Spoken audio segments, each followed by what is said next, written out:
certainly have a gift here. Thank you so much.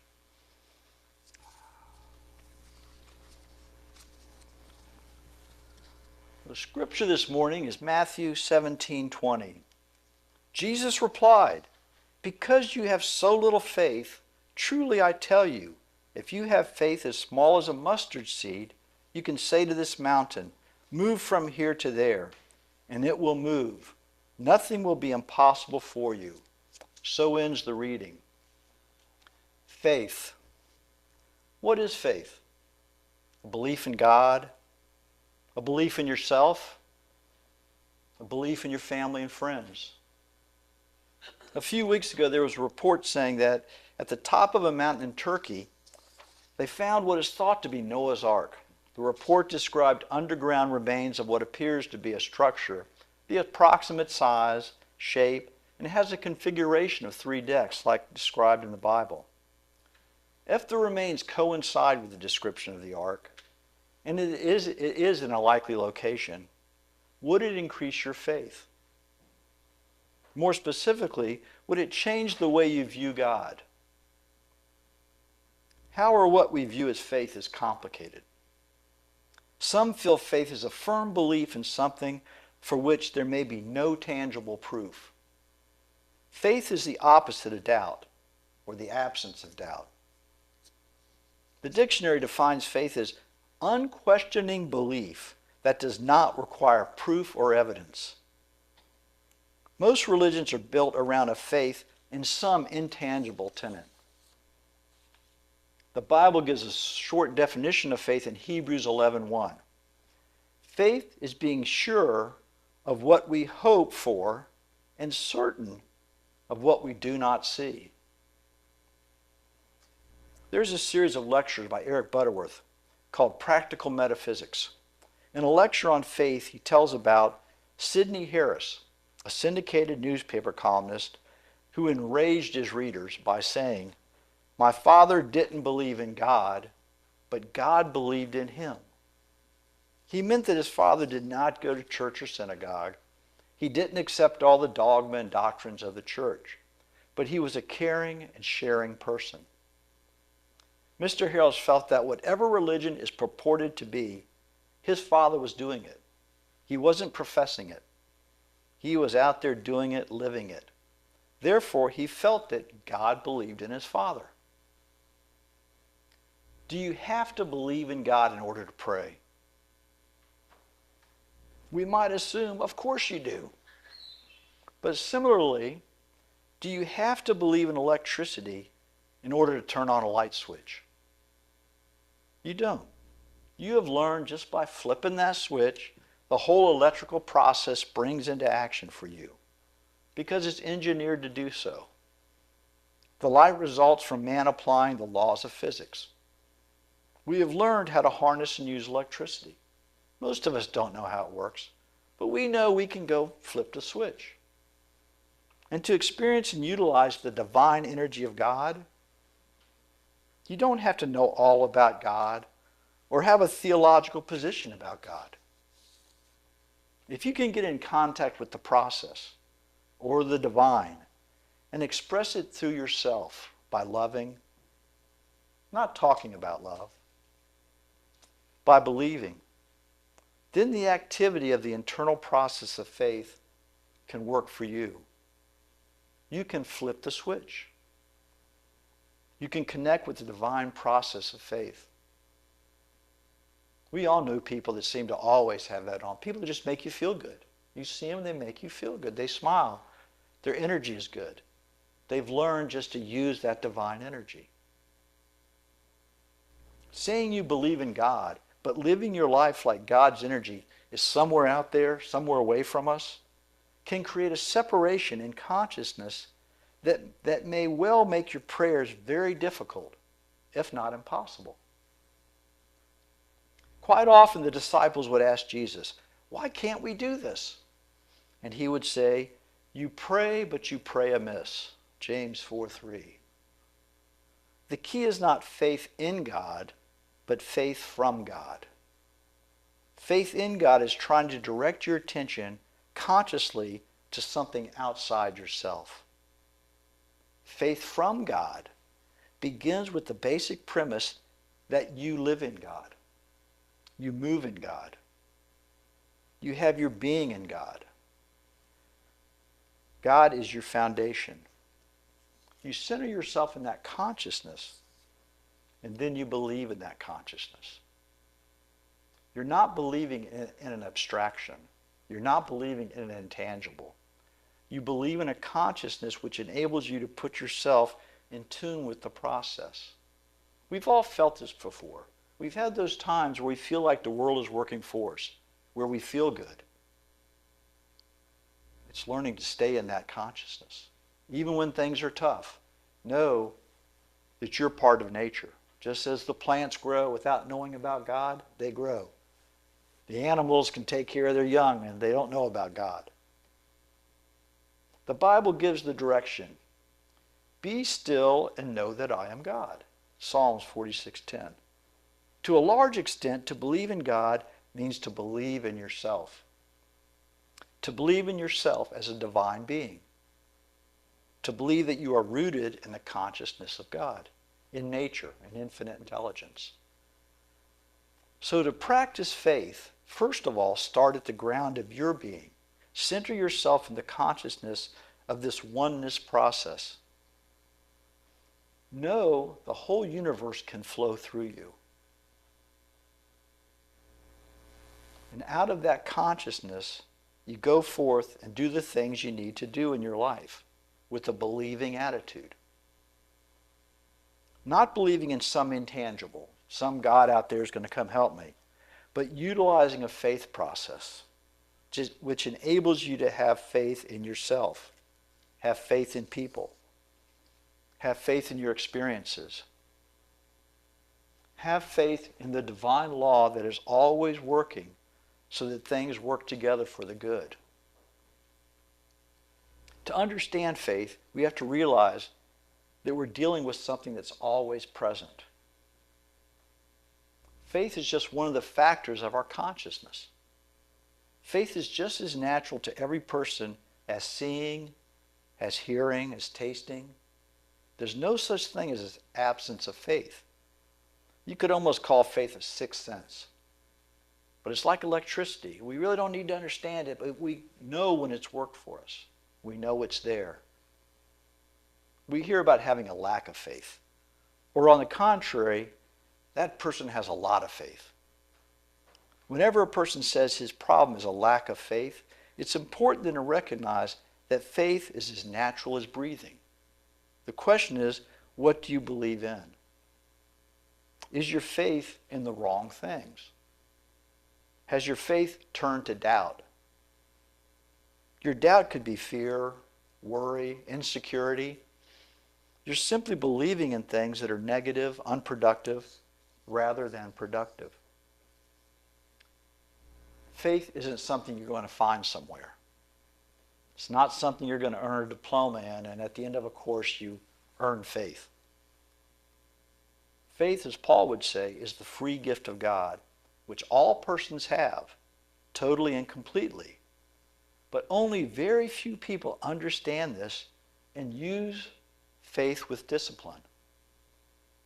This is important to understand. God, the divine, is centered in you.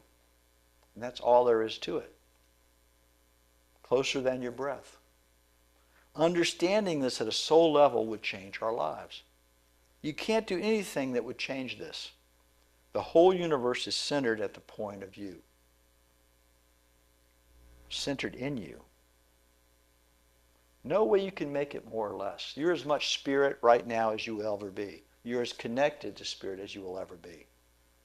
We might think of a mystic, a healer, Jesus or Buddha, and think, oh, if I just had faith like that person. But God is no more centered in that person or that friend or that teacher or that mystic than in you. When we think of someone like Jesus, we realize that there's a great difference in the developed potential between Jesus and you and me. But the difference is not that God is more centered in him, but that he was more centered in God. This is the key.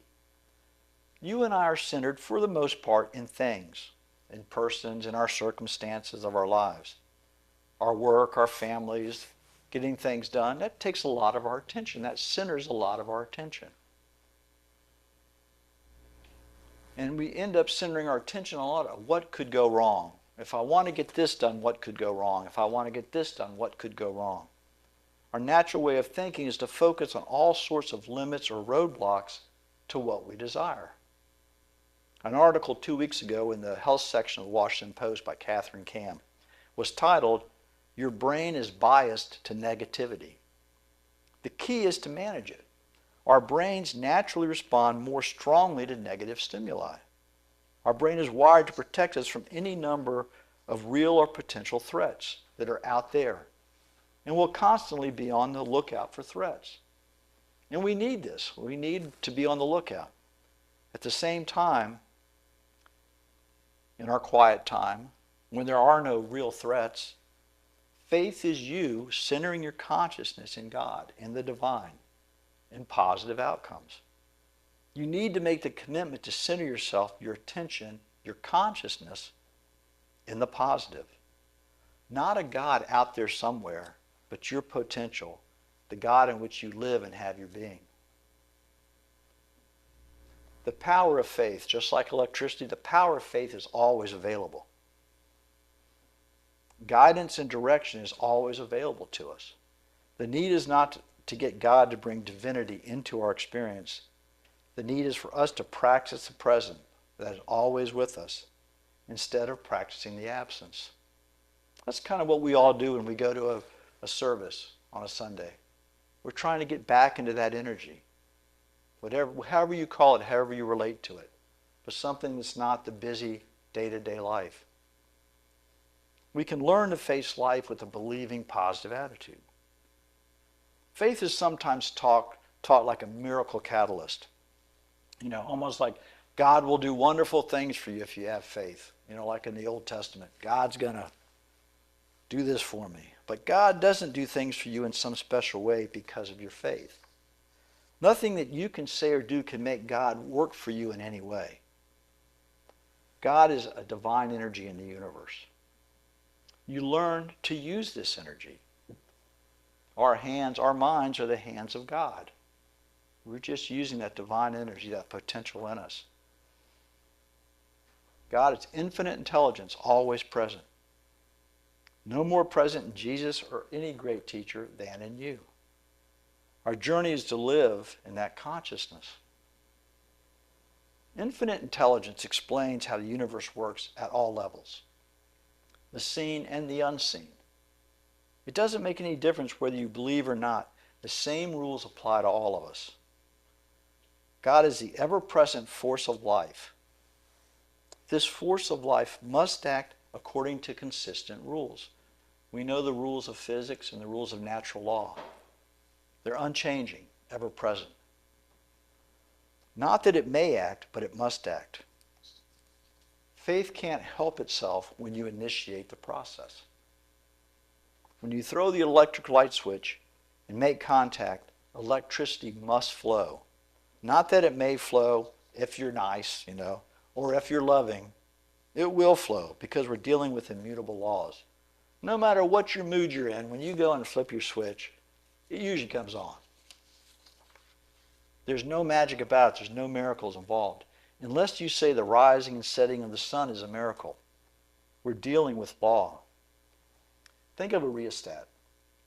Some of you perhaps have a little device in your dining room where you can turn the light up or down. You turn it up and you get a whole lot of light. You turn it down. You control the flow of electrical current. The power was there all the time. So in the sense of faith, dealing with the process of life, positive faith simply tunes into and turns up the power that is ever present, always present. You're just using your natural ability to use the law. Faith is the rheostat, if you're going to use this illustration, because a turned down rheostat is a lack in faith. A turned up is faith and affluence. In either case, you have faith. In one case, more faith. In one, negative, or doubt. The need is not for a gift of faith from somewhere, but for the discipline to center your faith in the divine, in truth, in God. To center your faith in the certainty of the process. We've all had those times in life when you can't see any way out of it. You think, man, I'm cooked this time. It's not going to happen. But somehow we're all still here. Somehow we're getting through. And so when you're feeling like you're cooked, when you're feeling like you're at the end of the road, that's when you really have to turn up the rheostat. Turn up your faith. What's possible? We each need to accept responsibility for our own consciousness, our own lives. If you say lack of faith, if you say you have lack of faith, this is a way of copping out through kind of like self-pity. It's like saying you can't make the basketball team because you're not tall enough. In other words, you're expressing as a fact that this is just the way I am. I have a lack of faith. This is the way I was born. I'm a short person and therefore I can't get on the team that requires tall people. So concerning faith, you're saying that if I had faith, it would be wonderful. But I don't have that kind of faith. The fact is you are always tall in spirit, regardless of your physical stature, regardless of your means. You always have faith. The question is, how are you using it? How do you turn it up? Emmett Fox says, don't think about the problem, think about God. This is what he called his golden key. Don't think about the problem. In other words, stop thinking of your insufficiencies and think of the all-sufficient God, the universal divine. Stop thinking of what you lack and think of nature's ability to provide what is needed. Center your attention, focus your consciousness upon the positive, and thus releasing a tremendous power, faith. Faith flows through you and enables you to do creative things. Can faith change things? Can you transform your life through faith? Faith does not change the nature of reality. Faith changes what you believe you are. It allows your potential to be realized. When people believed in a flat world in the pre-Columbian times, the world was still round, whether they believed it or not. They just didn't know it, and so they accepted the world was flat based on their level of perception. Their belief in a flat world did not change the round world. When their understanding changed to the belief that the world was round, explorers were not afraid anymore to sail to the ends of the earth. Many of our paradigms in life are subject to this type, an aha moment, when you realize something's different than the way you always thought it was. This is our spiritual journey, to find those aha moments, to learn the things we don't know. When you pray for health, faith will not miraculously make an incurable condition well. Faith simply turns from a focus on the negative to the centering of attention on the awareness that faith and the power of faith is always present. This past Thursday, when I was finishing this sermon, a congregant returned a call. I asked him how he was doing, and he said that recently, just in the last month, one of his dogs was hit by a car, and it took off running, just took off. It was up in the wheel well of the car. For 2 days, they couldn't find it. They put out Facebook, they put out posters in the neighborhood, and a few people came back and said, you know, we saw a dog running towards the woods, quite a ways from his house. And about the third day, he just thought, he woke up, he said, I got to go look in those woods. He wasn't in the woods for 5 minutes, and there was his dog sitting next to a tree. And the dog had no skin on its knee, and all infected. They took the dog to the vet. Vet cleaned it up. He said, man, if one more day and this dog would have lost its leg. The dog now doesn't even know what ever happened. The dog is fine.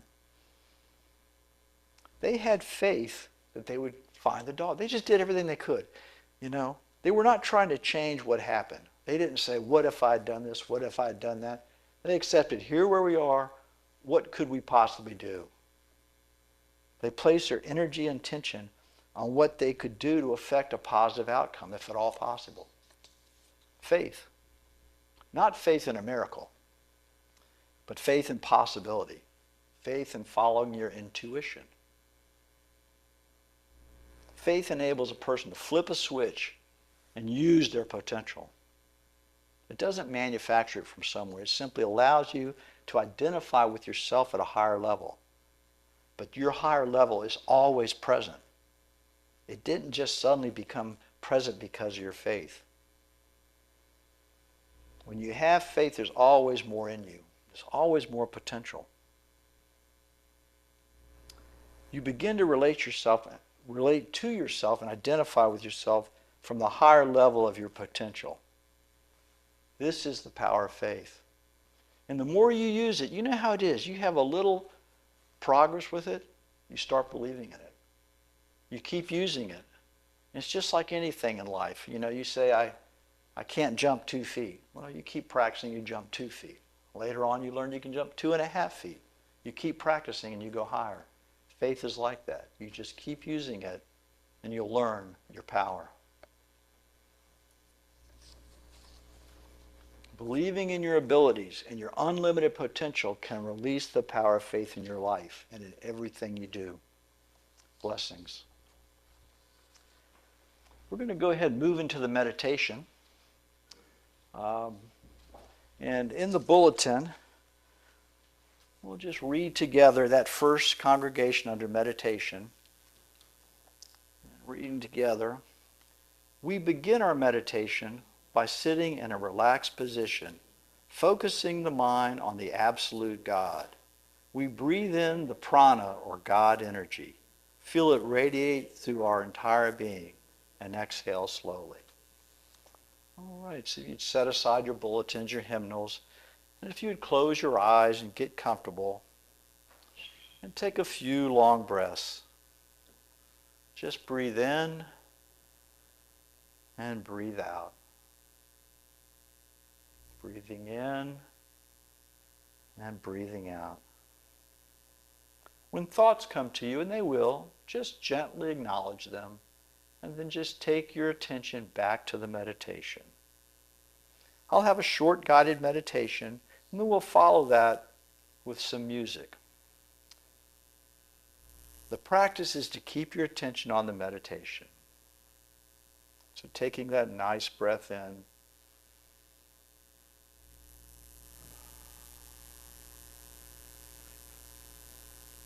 breathe into your legs. Just breathe all your attention. Assume all the oxygen is going into your legs and your feet. And when you exhale, feel those muscles relaxing. Again, into your legs and feel them relaxing. And now your torso, all the oxygen going into your torso. Feel it relaxing. Again, your torso.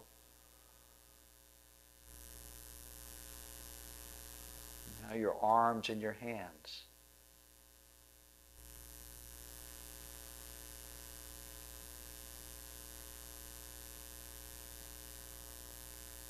Now your head.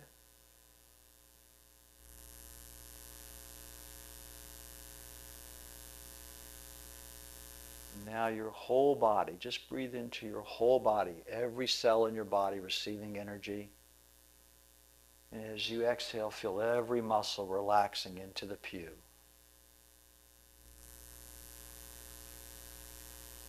Oxygen is the most important energy source for our body. And as you're breathing in, the oxygen is going to every cell in your body.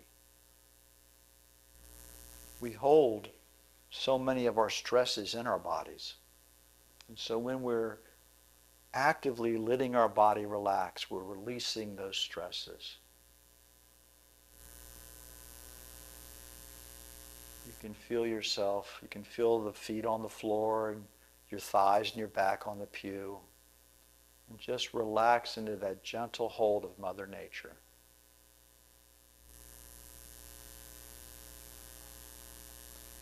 Everything in our body vibrates at different rates. And in a relaxed state, we can just allow things to adjust our vibrations in our body. And what we're going to do is we're going to go into the silence with music playing and just allow wherever the notes want to go in your body, just to go there. Allow your body just to naturally vibrate to the music. So just taking a nice breath in. Hear with your body. We're not necessarily hearing with our ears. We're hearing the beautiful energy of the music with our bodies.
With your eyes remaining closed, if you just take a few normal breaths with no cares or concerns.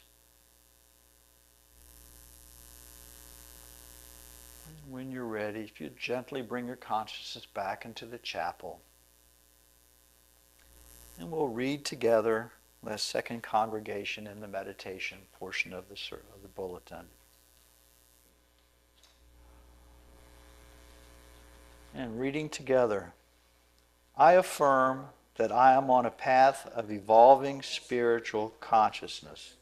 I believe in a universe of peace, unconditional love, and the practice of goodwill toward all humankind.